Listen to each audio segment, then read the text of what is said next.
কলি যুগে হলাম আমি গৌরাঙ্গ গৃহিণী।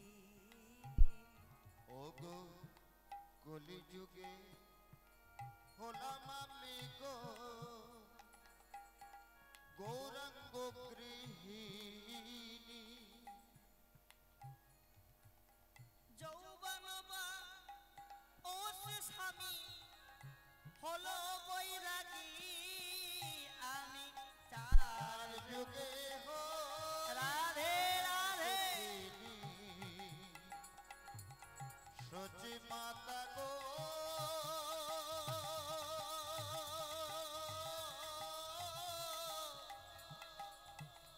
আমি চার যুগে হই জনম দুঃখিনী। কেঁদে কেঁদে জনম গেল আমার কেঁদে কেঁদে জনম গেল। হলাম না তো সুখিনী, আমি চার যুগে হই জনম দুঃখিনী। ও গো সচি মাতা গো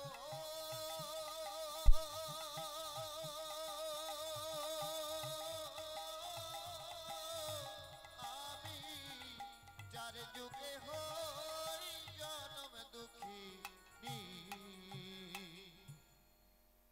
কেঁদে কেঁদেই তো জনম গেল। লক্ষ্য রাখো, এক এক করে ভাগ নিয়ে নাও। বিষ্ণুপ্রিয়ার ভাগ গেল। সচিমা যখন কাঁদছে, সচিমাতা নিমাইয়ের মা যখন কাঁদছে নিমাই নিমাই বলে, তখন একজনের মনে কিন্তু আনন্দ ধরছে না। তিনি কে? তিনি হচ্ছেন বাসুদেব ঘোষ।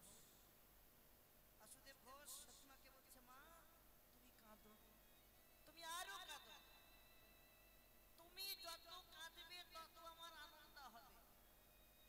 কেন জানো মা? কাঁদালে কাঁদিতে হয়, এ কথা কবু মিথ্যা নয়, তাই তো? নিমাইয়ের মা হয়ে কাঁদছে, কেন কাঁদছে? কারণ তোমাকে যে তেতা যুগে অভিশাপ দিয়েছিল। কে অভিশাপ দিয়েছিল? অভিশাপ দিয়েছিল রামের মা কৌশল্যা। বলেছিল, কইকেয়ী তুই আমার রামকে 14টা বৎসর বনবাসে পাঠাচ্ছিস, আমি না হয় পুত্রহারা হয়ে 14টা বৎসর কাঁদবো, তোকে অভিশাপ দিচ্ছি, পুত্রহারা হয়ে তোকে 3 জন্ম কাঁদতে হবে।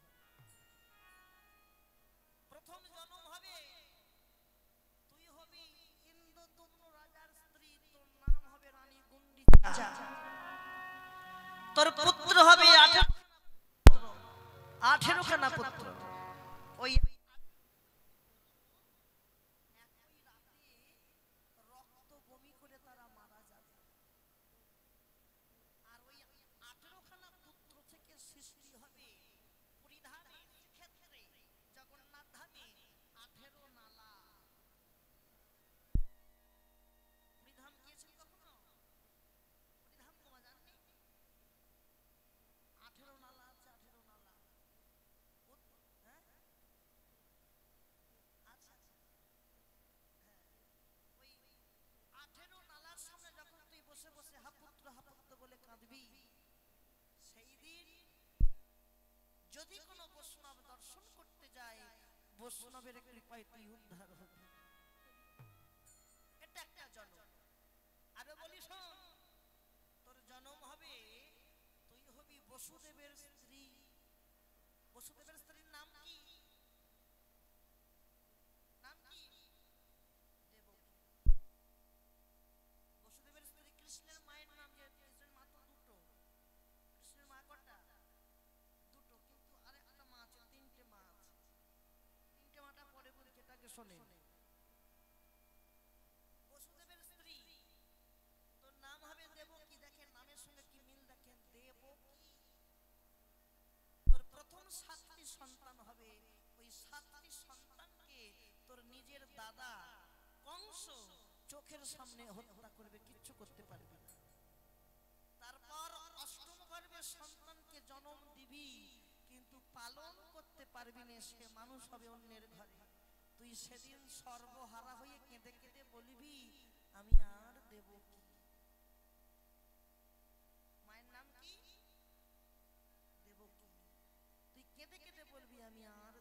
কি? আমার যে দিবার মতো আর কিছুই নেই। আর কলিযুগে তুই বিশ্বের সমস্ত রূপকে সৃষ্টি করে একটা পুত্রের জন্ম দিবি, সেও তোকে ছেড়ে চলে যাবে, যার নাম বিশ্বরূপ। আর নিমাই, সেও তোকে কাঁদিয়ে চলে যাবে। তাই দর্শনকারী পদকর্তা বাসুদেব ঘোষ এক জায়গায় দাঁড়িয়ে বললেন, মা কাঁদালে কাঁদিতে হয়, এ কথা কবু মিথ্যা নয়। আজকে তাই কাঁদছে। এই যেখানে যে বলেছিলাম, কৃষ্ণের মা হচ্ছে, ভগবানের মা হচ্ছে দুটো, আমরা সবাই জানি। একজন জন্ম দিয়েছে আর একজন পালন করছে। জন্ম দিয়েছে যশোমতী, আহা দেবকী, আর পালন করছে যশোমতী। কিন্তু আর একটা মা আছে, যাকে সৃষ্টি করেছিল যশোমতী। একদিন গোপালকে খুঁজে পাচ্ছে না, গোপাল কোথায়, চারিদিকে যশোমতী খুঁজছে। হঠাৎ খুঁজতে লক্ষ্য করলেন, গোপাল সবকিছু সইতে পারে কিন্তু ক্ষুধার জ্বালা সইতে পারে না। ওই গোপাল, ছোট্ট গোপাল, কৃষ্ণ গোপাল, শ্যামলী গাভীর পাটে মুখ দিয়ে দুগ্ধ দহন করছে, পান করছে, দুগ্ধ পান করছে। শ্যামলী গাভীর পাটে মুখ দিয়ে দুগ্ধ পান করছে। তা হঠাৎ যশোমতী মা দেখছে, আমার গোপাল শ্যামলী গাভীর পাটে মুখ দিয়ে দুগ্ধ সেবা করছে। যশোমতী মা ছুটতে ওই শ্যামলীর কাছে এসে শ্যামলী গাভীর মাথায় হাত বুলিয়ে বলছে, শ্যামলী, সবাই জানে আমি গোপালের মা, কিন্তু আজ থেকে আমি বলে যাচ্ছি, আমি হচ্ছি আমার গোপালের ঘরের মা, আর তুই হচ্ছিস আমার গোপালের আর এক মা। আমার গোপাল যখন গোঠে যাবে, গোঠে যাবার সময় যদি কোনো কারণবশত গোপালের ক্ষুধা পেয়ে যায়, আমার গোপাল ক্ষুধা সহ্য করতে পারে না, সেদিন তুই কি করবি জানিস ও শ্যামলী? গোপালের যখন ক্ষুধা লাগবে, তুই মা হয়ে সেবা দিবি, হরি হরি, মা হয়ে সেবা দিবি, যতন করে মায়ের ভালোবাসা দিয়ে তুই মা হয়ে সেবা দিবি, যতন করে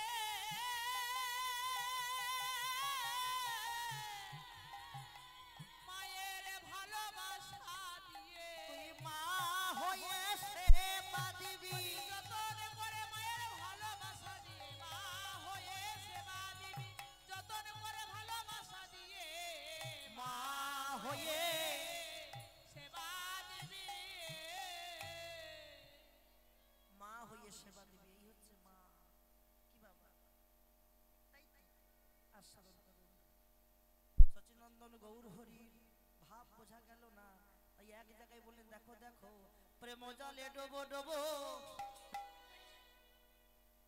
লোচন তারা, প্রেম জলে ডোবো ডোবো লোচন তারা, প্রেম জলে ডুবু ডুবু লোচন তারা, প্রেম জলে ডোবো ডোবো লোচন তারা, প্রেম জলে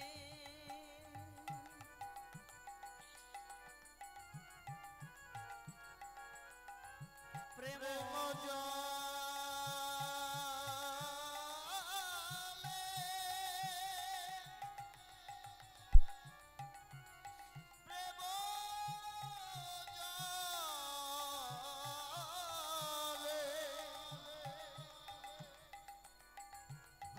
জলে প্রেম জলে ডুবু ডুবু, জলে ডুবো ডুবো লোচন তারা, প্রেম জলে ডুবু ডুবু লোচন তারা, প্রলাপ সংলাপ আদি ভাবে দেবী ভরা, আমার প্রলাপ সংলাপ আদি ভাবে দেবী ভরা, কিনা ভাব হয়েছে, কিনা ভাব হয়েছে, কিনা ভাব হয়েছে, কিনা ভাব হয়েছে, সচিব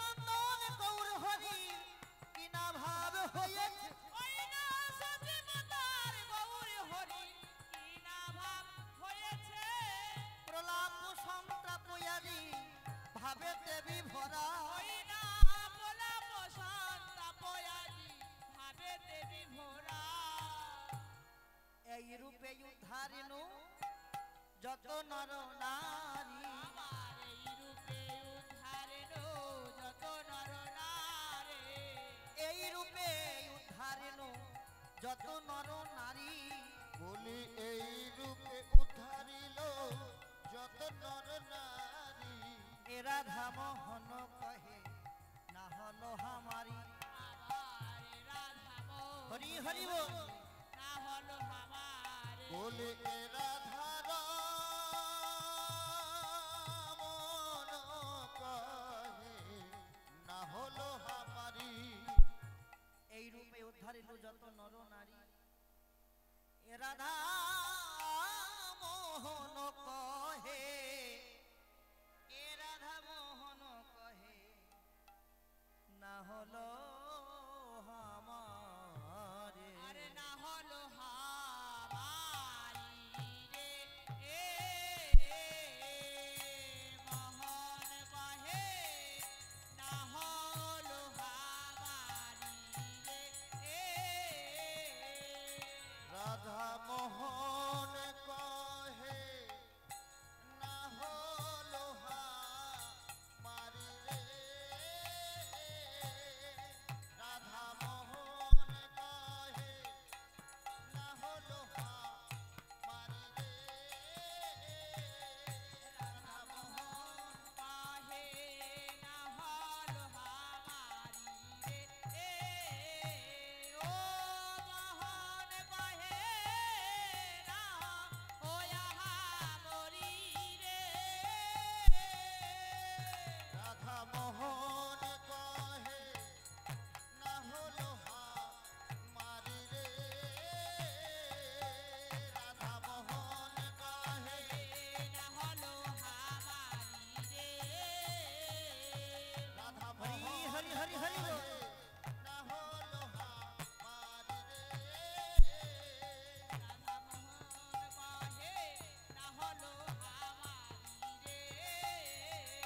রাধা মোহন কাহে না হলো হামারি রে রাধা মোহন কহে না হলো হামারি রে রাধা মোহন কাহে না হলো হামারি রে রাধা মোহন কহে না হলো হামারি রে রাধা মোহন কাহে না হলো হামারি রে রাধা মোহন কহে না হলো হামারি রে এ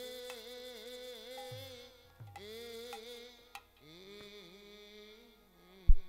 জয় জয় শ্রী গুরু প্রেমানন্দে নিতাই গৌর হরি বল নিতাই গৌর হরি বল নিতাই গৌর হরি বল তাই রে না রে না রে না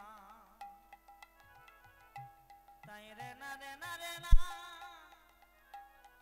তাই রে না রে না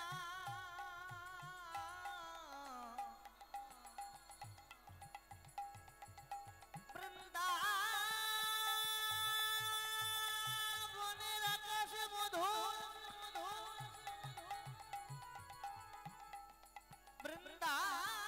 বৃন্দাবনের বাতাসে মধুর বৃন্দাবনের কীট পতঙ্গ তরুলতা মধুর মধুর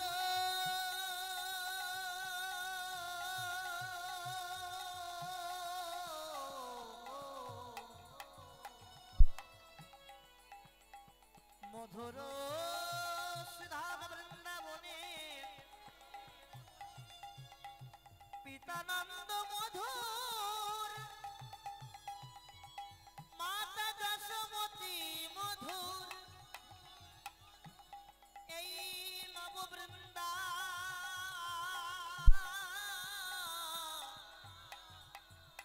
নব বৃন্দাবনে আমাদের রাধা মাধবের যুগল মধু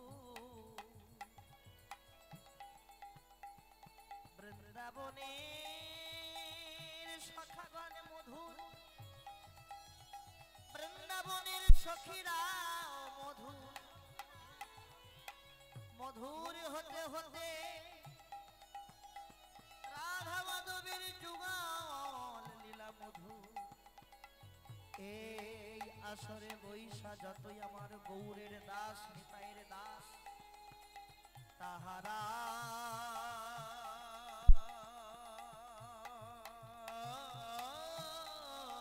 মধু তাহাদের চরণে করি কোটি কোটি নমস্কার কৃপা করি চরণে ধুলা মস্তকে দিও হে আমার কৃপা করি রাধে রাধে কৃপা করি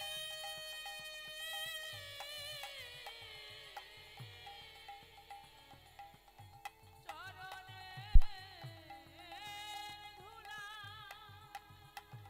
মস্তকে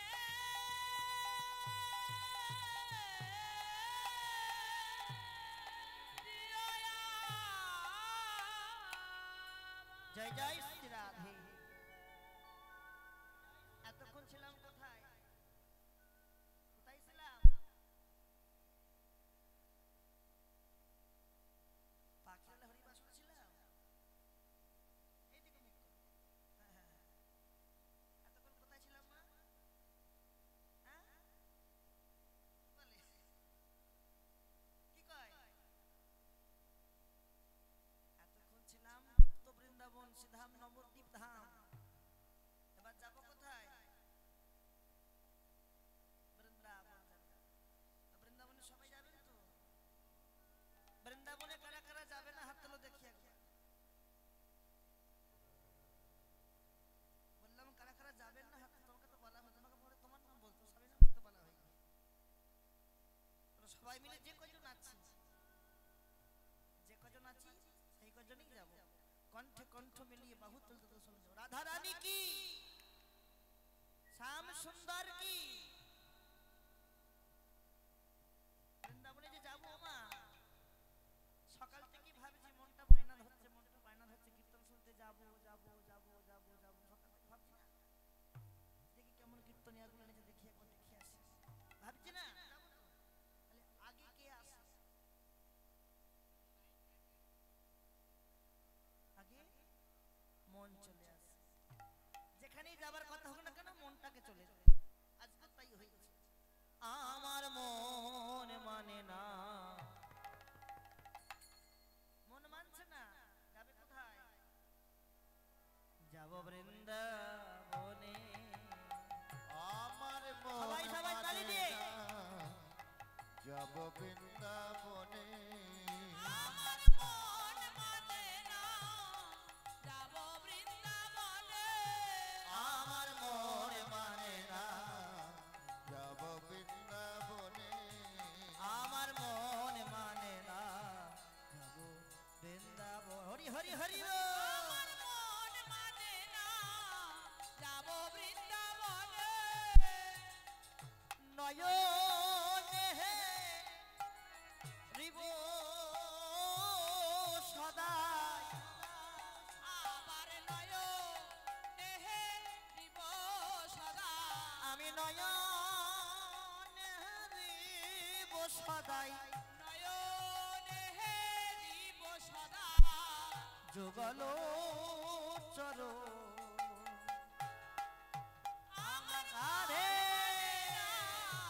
যাব বৃন্দাবনে আমার মন মানে না যাব বৃন্দাবনে আমার মন মানে না যাব বৃন্দাবনে আমার মন মানে না যাব বৃন্দাবনে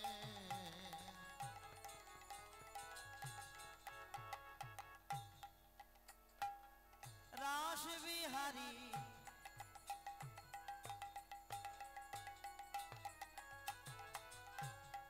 বংশীধারী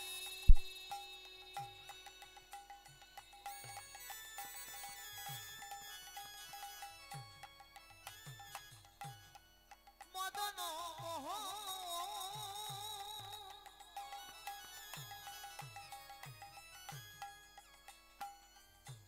শ্রীরাম সুদাম দাম বসুদা যতুরা খালগো আর রাসবিহারী বংশীধারে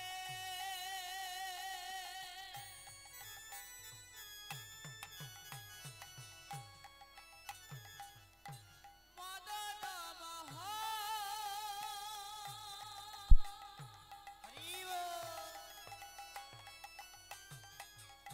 শ্রীদাম সুদাম দাম বসুদা যতরা খালবা ধবলি সাপলিয়াদি আমার ধব নিশা বলিয়াদি ধবলি সাপলিয়াদি আমার ধব নিশা বলিয়াদি যত গাভিগ আমার মন মানে না রাধে বৃন্দাবনে আমার মন মানে না যাব বৃন্দাবনে মনামা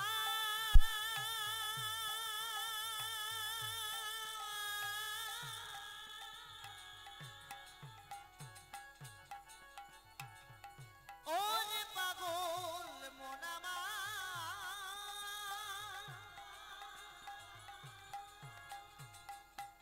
ওরে পাগল মনামা ওরে পাগল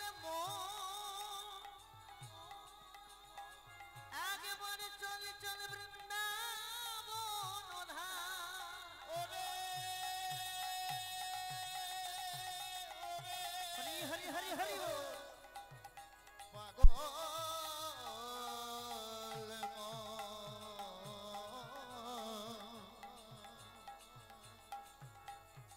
ওরে পাগল মন ও রে ওরে পাগল পাগল মন পাগল মন রাধা রানী কি জয় জয় শ্রী রাধে রাধে আর সাধন করি এখনকার আলোচ্য বিষয় শ্রীমতী রাধা রানীর কলাহান্তরিতা মান লক্ষ্য রাখো মান কয় প্রকার মান কয় প্রকার বাবা মান হচ্ছে 8 প্রকার 8 প্রকার কি কি রাধারানীর প্রথম মান হয়েছিল বাসক সজ্জা প্রথম মান বাসক সজ্জা দ্বিতীয় মান খণ্ডিতা তৃতীয় মান বৃক্ষলতা চতুর্থ মান উৎকণ্ঠিতা পঞ্চম হচ্ছে কলাহান্তরিতা 6 নম্বর মান হচ্ছে সাধন ভেত্রিকা 7 নম্বর সাধন পেত্রিকা 7খানা মান চলে গেল পরে থাকবে একটা মান যার নাম হচ্ছে দুর্জয় মান এই দুর্জয় মান হচ্ছে মানের সবথেকে কঠিন মান আমরা সাধন করি কলাহান্তরিতা মান আগে জানুন রাধারানীর মান হলো কেন কিসের জন্য মান হয়েছে তাই তো মানটা হলো কেন কিসের জন্য মান হয়েছে লক্ষ্য রাখুন প্রভাতে কালে ওই রসিকেন্দ্র চূড়ামণি চূড়ামণি যার এক বিন্দু রসে গোটা জগৎ ভাসে সেই রসরাজ ভগবান আমার মায়ের কোল থেকে ক্ষীর স্বর্ণবনী সেবা করে গোষ্ঠে যাচ্ছে আর গোষ্ঠে যাওয়ার সময় ওমা কি বললাম মান কেন হলো লক্ষ্য রাখা এই তো কজন আছি আমি কথা দিতে বেশি কষ্ট দেব না একটু ধৈর্য ধরে বসে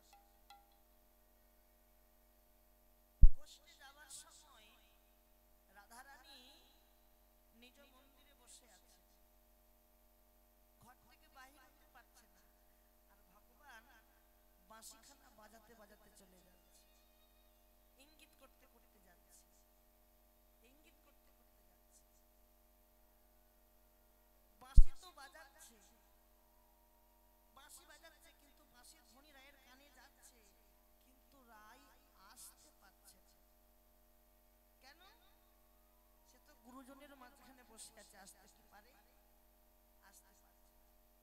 আর ভগবান দেখলেন দাদা বলরাম কাছে আছে, রাইকে নাম ধরে তো ডাকা যাবে না, দাদার সামনে কি নায়িকার সঙ্গে কথা বলা যায়?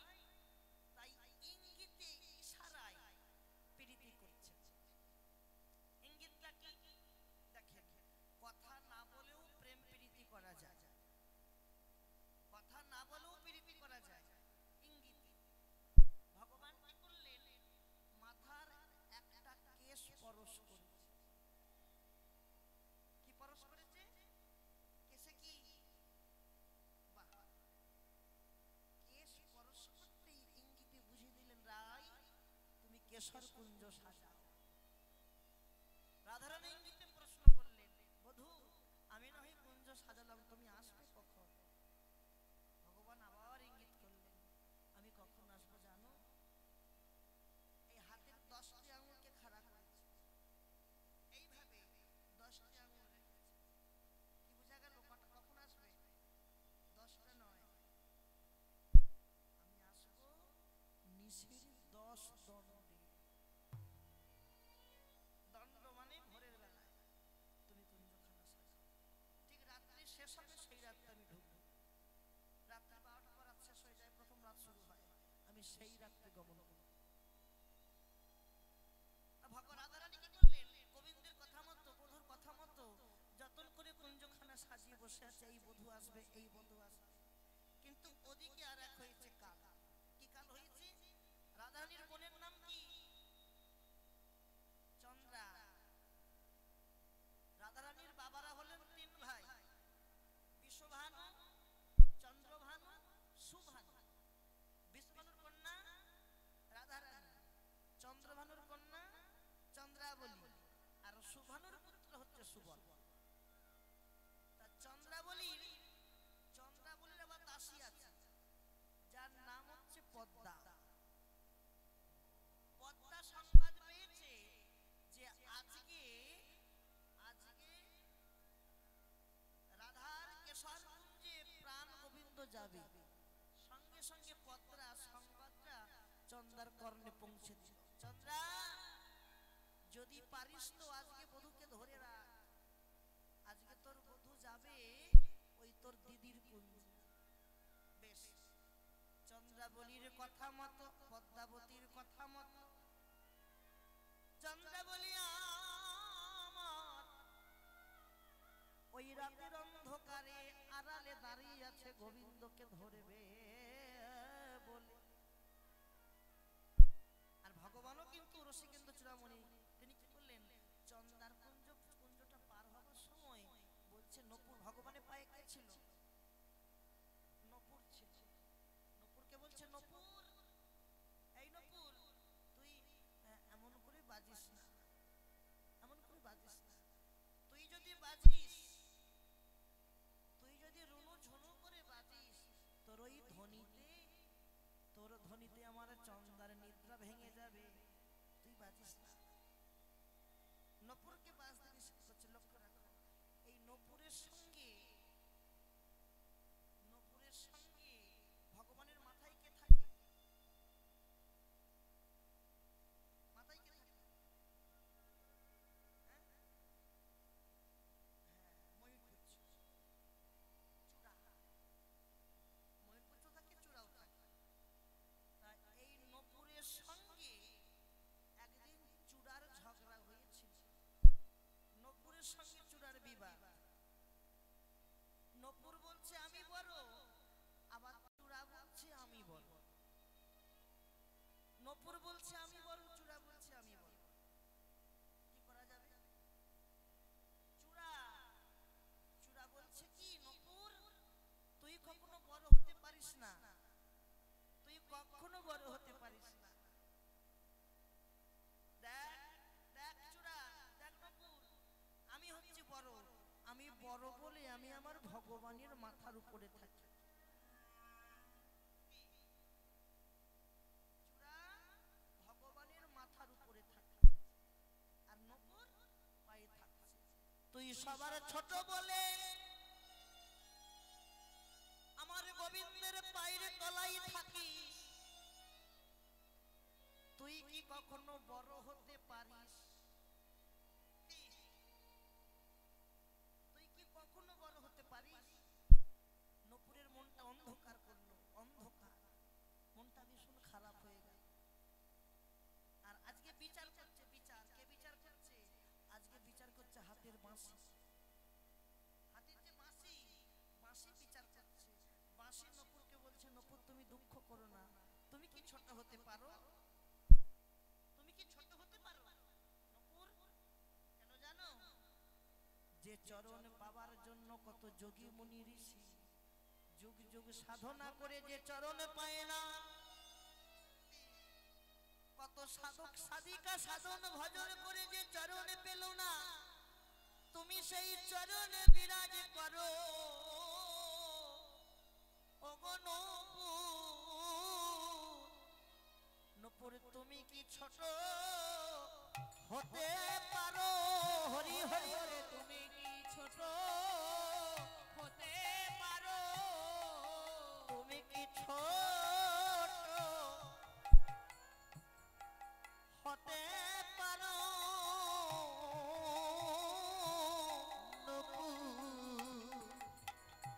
নপুর তুমি কি ছোট হতে পারো? তুমি আমার গোবিন্দের পায়ে বিরাজ করো। তুমি কি ছোট হতে পারো? তুমি আমার গোবিন্দের পায়ে বিরাজ করো। তুমি কি ছোট হতে পারো? আমার গোবিন্দের পায়ে বিরাজ করো। নপুর তুমি কি ছোট হতে পারো? গোবিন্দের পায়ে বিরাজ করো। বলি তুমি কি হরি হরি ও পারো? গোবিন্দের পায়ে বিরাজ করো। নপুর তুমি কি ছোট হতে পারো? তুমি কি ছোট হতে পারো? এই হচ্ছেন বিবাদ। এক একটা পদের এক একটা তত্ত্ব চলে আসে। এই যেমন নপুর চূড়ার বিবাদ আমরা আস্বাদন করছি, এদের বিবাদ আস্বাদন করতে করতে বিচারক কে হয়েছিল? বাঁশি বিচারক হয়েছিল। এখানে একটা তত্ত্ব লুকিয়ে আছে। ভগবানের যে বাঁশি, ওই যে বাঁশি, বাঁশিটা কে সৃষ্টি করেছে? বলবো না, দাও আগে বাঁশির তত্ত্ব দেখে। বাঁশি তো আর এমনি এমনি হয়নি। সত্যযুগে দেবগুরু বৃহস্পতি এক নিষ্কাম যজ্ঞ করেছিল। সেই নিষ্কাম যজ্ঞ থেকে 25 পাপ বাঁশের সৃষ্টি হলো। কয় পাপ? 25 পাপ। ওমা প্রশ্ন মন দিয়ে প্রশ্ন করো। সেই 25 পাপ বাঁশ থেকে বিশ্বকর্মা ভগবানদের হাতে যন্ত্র তৈরি করছে। যেমন 25 পাপ বাঁশ থেকে 9 পাপ বাঁশ কাটলো, 9 পাপ বাঁশ কেটে তৈরি করছে সরস্বতীর বীণা। কয় পাপ কাটলো? 9 পাপ। আরো 8 পাপ কাটলো, 8 পাপ কেটে তৈরি করছে রামচন্দ্রের ধনু। আরো 2 পাপ কাটলো, 2 পাপ কেটে তৈরি করলো অর্জুনের গান্ডীব। আরো 5 পাপ কাটলো, 5 পাপ কেটে তৈরি করলো মহাদেবের সিংহা। মোট কত পাপ গেল?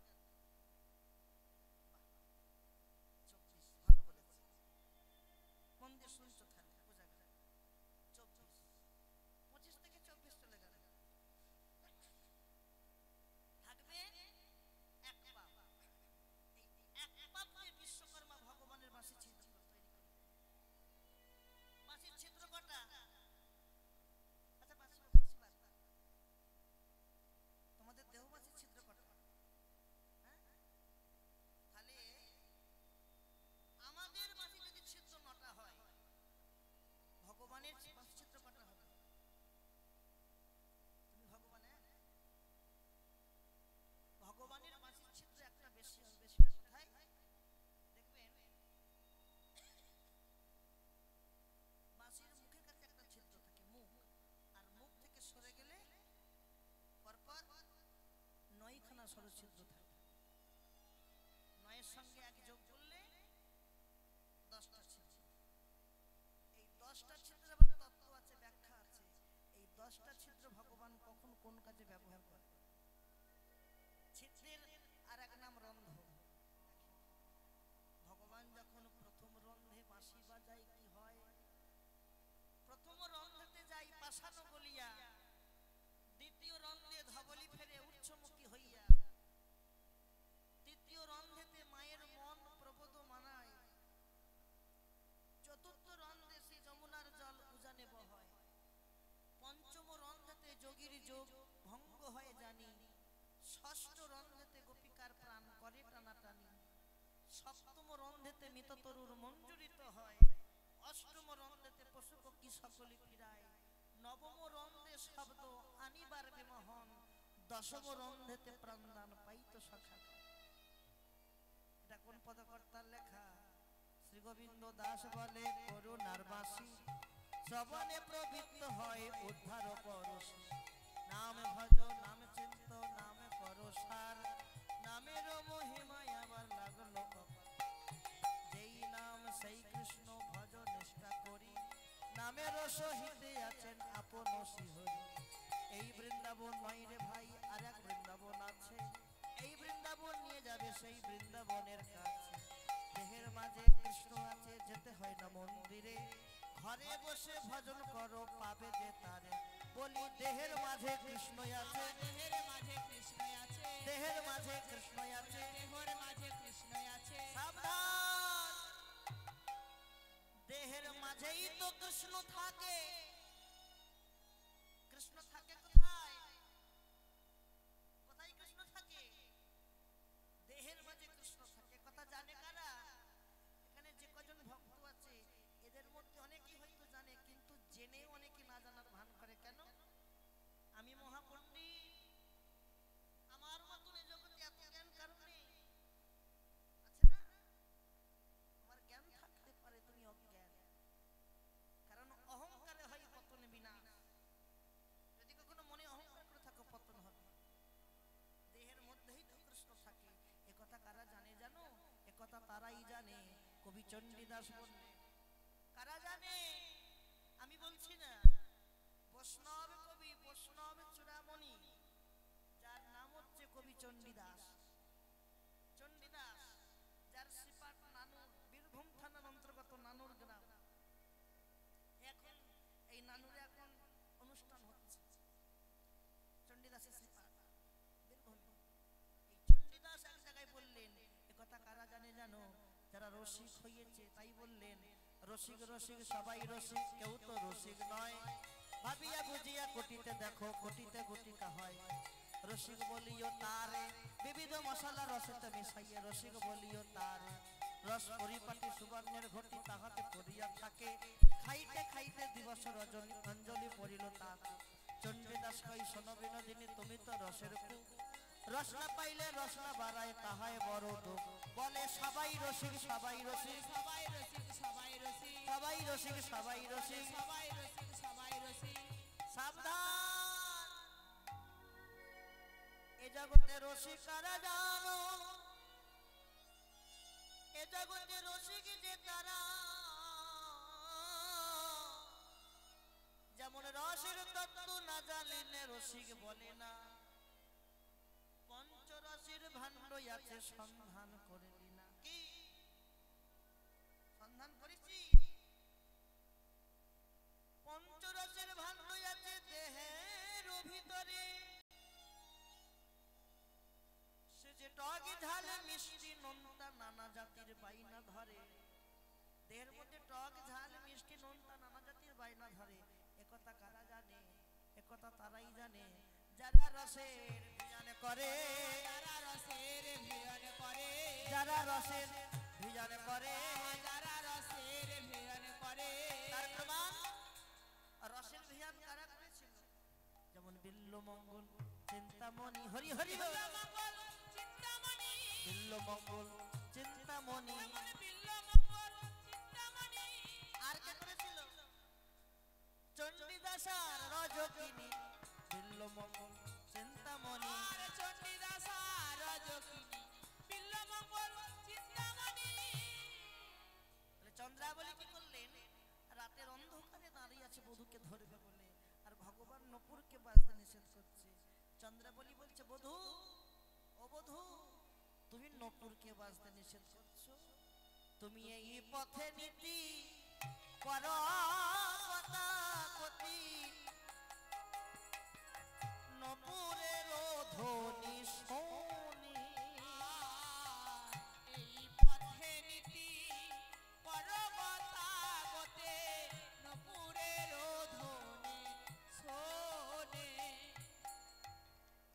এই পথে নীতি করো গতাগতি নপুরের ধ্বনি শোনো, আমি তোমাকে আজকে ছাড়বো না।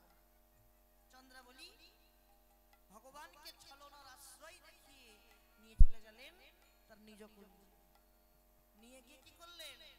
রাধা শোনেবা আমারে নৈরাস, আমি মই মঞ্চে একাকিনী। আর রাধা শোনেবা কৈলাস, আমি বইছি একা কেনে। রাধা শোনেবার আমারে নৈরাস, আমি বঞ্চিত একাকিনী। আর রাধা শোনেবা আমারে নৈরাস, আমি বঞ্চি একা কেনে। বলি আজ তো তোমায় ছাড়ব না গো, বলে আজ তো তোমার ছাড়ব না গো। আমার বহুদিনের আশা তোমায় পাবো, আজ তো তোমায় ছাড়ব না গো। বহুদিনের আশা তোমায় পাবো, আজ তো তোমায় ছাড়ব না গো। বহুদিনের আশা তোমায় পাবো, আজ তোমায় ছাড়ব না গো। বহুদিনের আশা তোমায় পাবো, আজ তো তোমায় ছাড়ব না গো। আজ আমি তোমাকে ছাড়ব না। ভগবান কি করলেন? ভগবান চন্দার ছলনায় বশীভূত হয়ে চন্দার পেছনে পেছনে চলে গেলেন।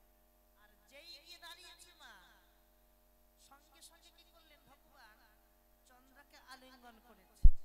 আলিঙ্গন করে যেই শয়ন করেছে, শয়ন করা মাত্র নিদ্রা দেবী, নিদ্রা দেবী চন্দার দুই নয়নে এমন ভাবে ভর করলেন যে ভর করা মাত্র চন্দ্রা ঘুমিয়ে পড়েছে।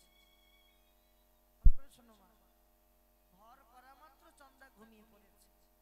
আর যেই ঘুমিয়ে পড়েছে চন্দ্রা, গোবিন্দ বলছে কি, চন্দ্রা তুমি আমাকে ডেকে আনলে, আমন্ত্রণ করে আনলে সেবা দেবে বলে, আর তুমি সেবা না দিয়েই ঘুমিয়ে পড়ছো। হ্যাঁ, তুমি তো আমাকে ডেকে আমন্ত্রণ করে আনলে সেবা দেবে বলে, তুমি সেবা না দিয়েই ঘুমিয়ে পড়লে কি করে? শোনো চন্দ্রা, বহুদিন পরে তোমার শনি বাসনা হয়েছিল মিলন করব বলে, আজ যেমন তুমি সেবা না দিয়ে আমায় ঘুমিয়ে পড়লে, আমি বলে যাচ্ছি চন্দ্রা, তোমার সঙ্গে কখনো আর মিলন হবে না, তোমার সঙ্গে কোনোদিন আর মিলন হবে না। ভগবান বলে ভগবানের মনে পড়ে গেল যে আমি তো কথা দিয়েছি রাধা রানীকে, রাধার কুঞ্জে আমাকে যেতে হবে। আর এদিকে রাধা রানী আমার কি করেছেন? অষ্টসখী পরিপ্রষ্ঠিতা হয়ে যখন বসে আছে, রাধা রানী আমার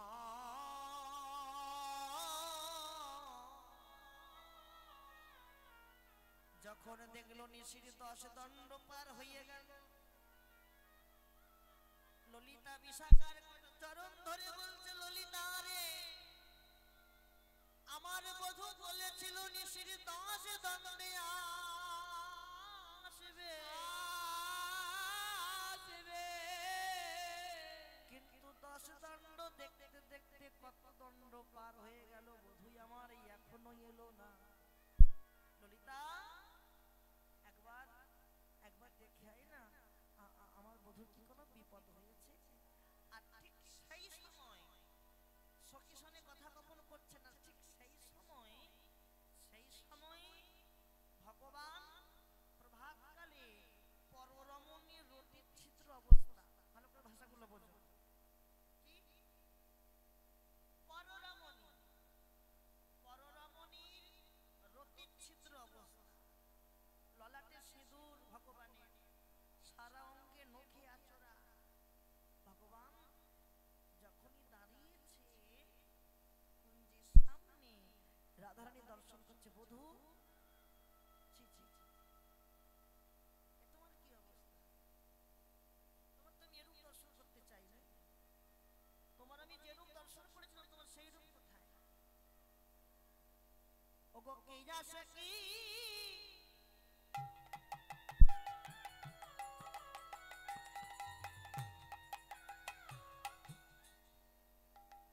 রাধারানী বলছে গোবিন্দ, কি বলছে? ওগো কে যাসে কি এখানে এলে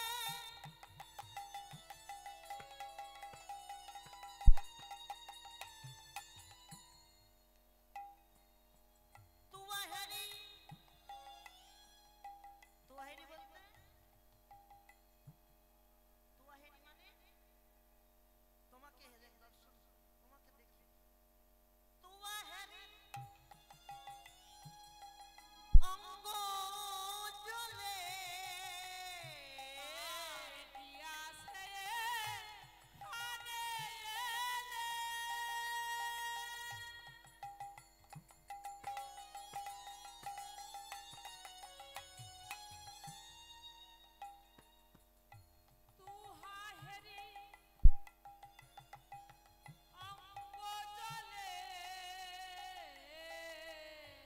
ওগো কি যাসে কি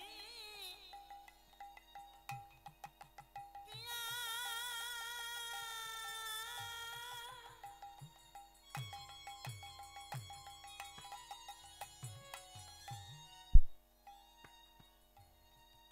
এখানে এলে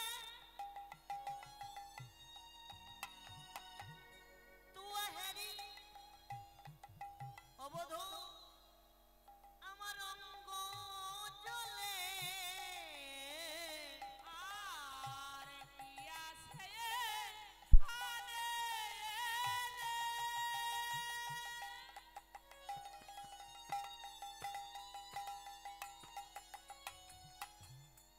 তুহাহেরি অঙ্গ জ্বলে, ছি ছি ফিরে যাও ভোমরা, বাসি ফুলে কি মধু মেলে, আর ছিছি ফিরে যাও ভ্রমরা, বাসি ফুলে কে মধু মেলে।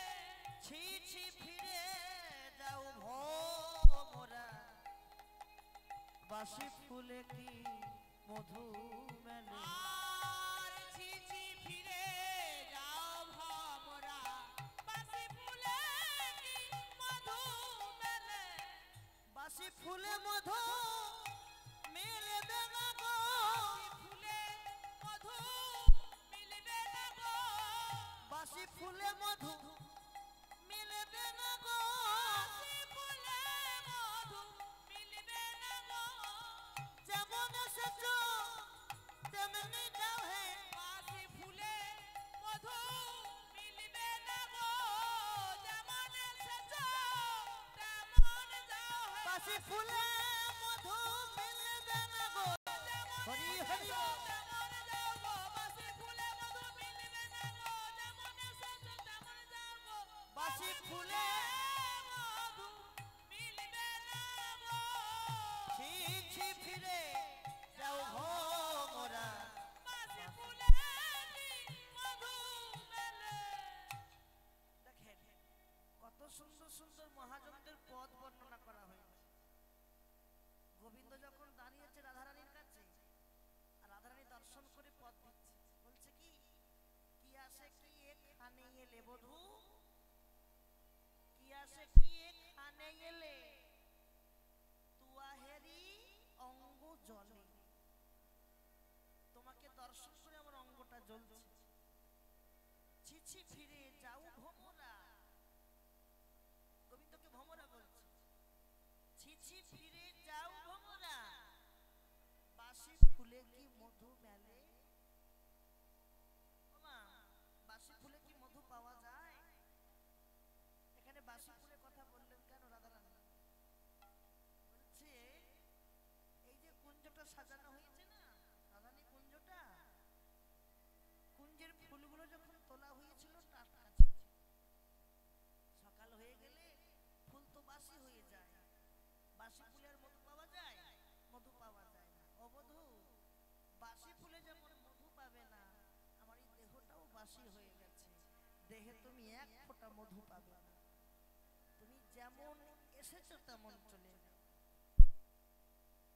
তাই বললেন কি, কি আসে কি এখানে এলে, তুয়াহেরি অঙ্গ জলে, ছিছি ফিরে যাও ভোমরা, বাসি ফুলে কি মধু মেলে। বাসি ফুলে মধু পাওয়া যায় না। আর বলি শোনো, শোনো হে রসময়,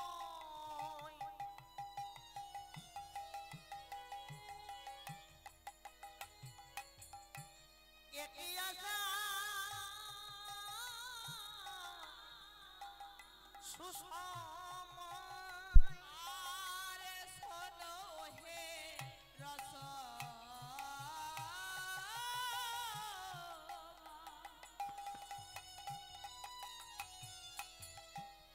একই আশার সুসময়। শোনো হে রসময়,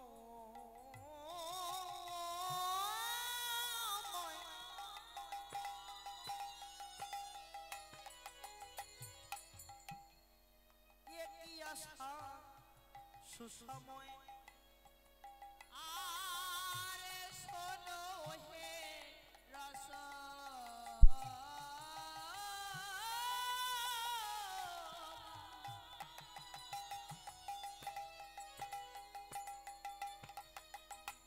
আহা একই আশা সুষমা বইয়ে গেলে ক্ষুধার জ্বালা, ভালো লাগে না সুধা দিলে। আর বয়ে গেলে ক্ষুধার জ্বালা, ভালো লাগে না সুধা দিলে। বইয়ে গেলে ক্ষুধার জ্বালা, ভালো লাগে না সুধা দিলে। আর বয়ে গেলে ক্ষুধার জ্বালা, ভালো লাগে না সুধা দিলে। তুমি যেমন এসেছো তেমনি যাও হে, যেমন এসেছো তেমনি যাও হে। তুমি যেমন এসেছো তেমনি যাও হে। তুমি যেমন এসেছো তেমনি যাও হে। তোমার সনে আর কথা হবে না, যেমন এসেছো তেমনি যাও হে। তোমার সনে কথা হবে না। তুমি যেমন এসেছো তেমনি যাও হে। তোমার সনে আর কথা হবে না। যেমন এসেছো তেমনি যাও হে। তোমার সনে আর কথা হবে না। তুমি যেমন এসেছো তেমনি যাও হে। বধূ, তোমার আসার সময় কখন ছিল? নিশির 10 তন্ডে। তুমি আসলে কখন? তুমি এসেছো কখন? রাধারানী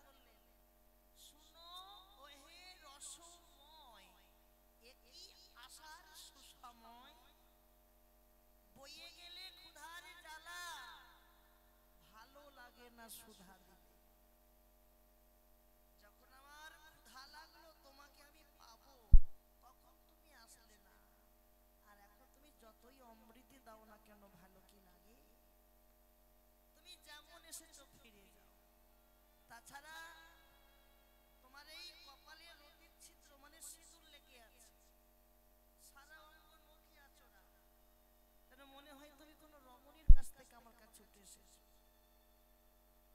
বধূ সত্য করে বলবে,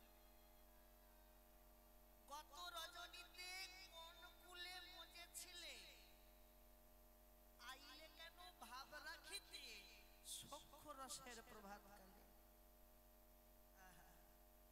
কত সুন্দর সুন্দর পদ, তাই না?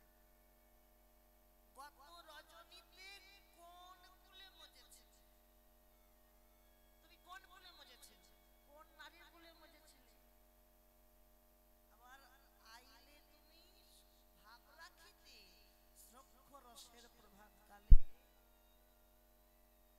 এই যে পদকর্তা যে পদটা সাধন করছে, কোন পদকর্তার লেখা? নীলকণ্ঠ দাস কই শোনো বিনোদিনী, আসিলে আসিতে পারে তোমার প্রাণের সজন। তুমি ফিরে যাও, ফিরে যাও, যে কথা দিয়ে কথা রাখেনি, আমি তার বদন পানে নয়ন দেব না। যাও। ভগবান এবার মিথ্যার ছলনার আশ্রয় করলেন। ওমা, নিজেকে বাঁচতে যদি একটা মিথ্যে কথা বলা যায় না, একটা মিথ্যে কথা অনেক ঠাকুর পার হয়, কিন্তু হয় কি না? একটা মিথ্যা কথার অনেক ঠাকুর বার হয়। যেমন রাধারানী প্রশ্ন করলেন, শোনো তোমার এই কপালের সিঁদুরটা আসলো কেন বল? ভগবান যখন বললেন, নানা রাই আমি কারো কুঞ্জ থেকে আসিনি, আমি আমার আলয় থেকেই আসছি। তা ভালো কথা, তোমার এই কপালের সিঁদুরটা আসলো কেন? সিঁদুর আসলো কেন? ভগবান মিথ্যে কথা বললেন। কি বললেন? রাতের অন্ধকারে যখন আমি আসছি, দেখলাম হঠাৎ দেখছি মা গৌরীর আরাধনা হচ্ছে, মা গৌরী পূজা হচ্ছে। একটু মনে মনে ভাবলাম একটু মা গৌরীকে দর্শন করে আসি। দর্শন করতে যেই গেলাম, দর্শন করা মাত্র ওই ব্রাহ্মণ ঠাকুর পুরোহিত মশাই আমার কপালে সিঁদুরটা লেপন করে দিল।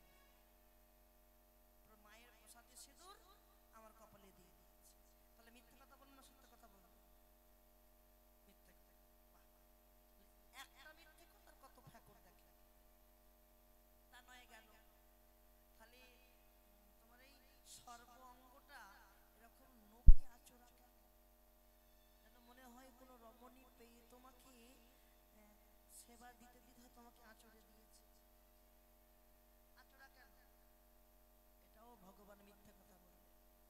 আহা, রমণী আচরতে যাবে কেন? আমি যখন রাতের অন্ধকারে আসছি, আমি তো বুঝতে পারিনি রাস্তার ধারে কাঁটা বন পড়েছে, আর ওই কাঁটা বন ভেবে আমি যা পড়ে গেলাম কাঁটা বনে, ওই কাঁটা বন থেকে উঠতে উঠতে সর্ব অঙ্গটা ক্ষত বিক্ষত হয়ে গেছে। বাবা, বধূ সব সত্যি কথা বলছিল ললিতা। তা নয় গেল, তোমার এই বসনটা নীল হলো কেন? তুমি তো জীবনে কোনোদিন নীল বসন পরোনি, তা আজ ঘাটে নীল বসন করতে গেছো কেন? আমি কি সাজে পড়তে গিয়েছি? গত রজনীতে আমি দাদার কাছে শুয়েছিলাম। দাদার নামটা কি? বলরাম। আমি দাদার কাছে শুয়েছিলাম। দাদার কাছে সবার একটা নীতি আছে। কি নীতি জানো? দাদার কাছে শুতে হলে কাপড় চোপড় খুলে শুতে হয়। আর আমি কাপড় চোপড় খুলে শুয়েছিলাম। তো যখন তোমার কাছে আসবো ভাবলাম, মনে পড়ে গেল তোমার কথা, তাহলে আমাকে তো শাড়ি পরতে হবে, কাপড় তো পরতে হবে। রাতের অন্ধকারে বুঝতে পারিনি কোনটা কার শাড়ি। দাদার শাড়ি পরে তোমার কাছে চলে এসেছি। বাহ, তা নাই গেল। আচ্ছা, তুমি যে বললে তুমি রাতে শুয়েছিলে, তবে তুমি সত্যি মা শুলে ঘুম আসে কিনা? শুলে ঘুম আসে কিনা? শুলে ঘুম আসে না? নিশ্চয় ঘুমিয়েছে। বলছে হ্যাঁ। যে ঘুমায় তার চোখের তলায় কালি পড়ে কেনে?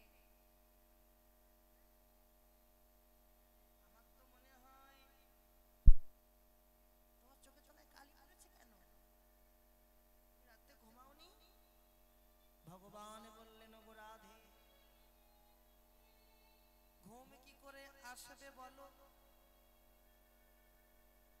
সারাদিন গোষ্ঠে গোচরণ করতে করতে অতিক্রান্ত পরিশ্রমের ফলে আমার দেহে জ্বর এসেছিল জ্বর তাই এই জ্বরে আমি ঘুমোতে পারি খালি এপাশ ওপাশ করে গেছি আর হারাধে বলে কেঁদেছি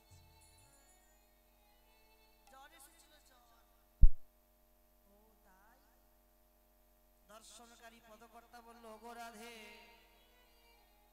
তোমার বধূর কি জ্বর হয়েছিল জানো এই জ্বর কোনো ডাক্তার ভালো করতে পারবে না কোনো কবরেজ ভালো করতে পারবে না এটা কোন জ্বর জানো কোন জ্বর এই যে মদন জ্বরের আবির্ভাব গো হরি হরি বল। মদন জ্বরের আবির্ভাব গো যার হয় তার হয় মদন জ্বরের আবির্ভাব গো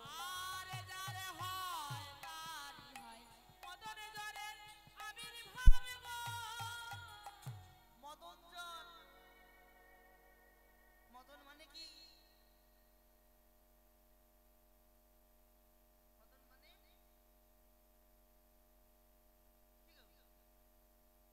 বাহ, মা সব জানে মা রসের ঘরে গিয়েছে মা সব জানে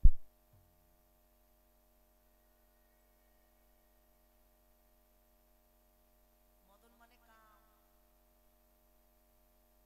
কামের আর এক নাম প্রেম কাম আর প্রেম চৈতন্য চরিতামৃতে কবিরাজ গোস্বামী বললেন কাম আর কি প্রেম জান কাম হচ্ছে নিজের আত্মাকে সুখী করা আর প্রেম কৃষ্ণকে সুখী করা আত্মেন্দ্রিয় প্রীতি বাঞ্ছা তারে বলি কাম কৃষ্ণেন্দ্রিয় প্রীতি ইচ্ছা ধরে প্রেম না বেশ ললিতা আমার বধূ সব সত্যি কথা বলেছে আর বধূর সঙ্গে মান অভিনয় করব ও বধূ এসো তুমি আমি যুগল করি এসো যেই যুগলে বসতে যাবে ঠিক সেই সময় কোথা থেকে একটা ঝড় চলে এলো যেই যে যুগলে বসতে যাবে কোথা থেকে ওই রাধারানীর বোন চন্দ্রাবলীর দাসী পদ্মা এসে ডাকছে ললিতে এই ললিতে তোদের এই কুঞ্জে কি কেলে ছড়াটা এসেছে হ্যাঁ কেলে ছড়া ভগবান মনে মনে ভাবছে পদ্মা তুমি আর আসার সময় পেলে না কতই অভিনয় করে আমি একটু ছলনার আশ্রয় করেছিলাম তুমি আর আসার সময় পেলে না কত কষ্ট করে আমি একটু ম্যানেজ করেছি আর তোমাকে ঠিক এই মুহূর্তটাই আসতে হলো যদি এসে তাকে ডেকে দে কেন গো কি করেছে কি করেনি তোদের বধূ কত রজনীতে ওই কেলে ছোড়া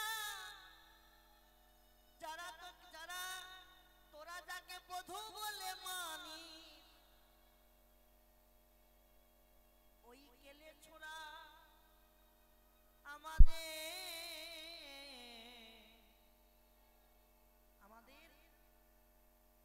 চন্দ্রারকুঞ্জে গিয়েছে চন্দ্রারকুঞ্জে যাওয়া মাত্র কি করেছে জানিস তোদের বধূ আমাদের চন্দ্রার পায়ের পাতা মল চুরি করে এনেছে চোরের শিরোমণি লম্পট চরিত্রহীন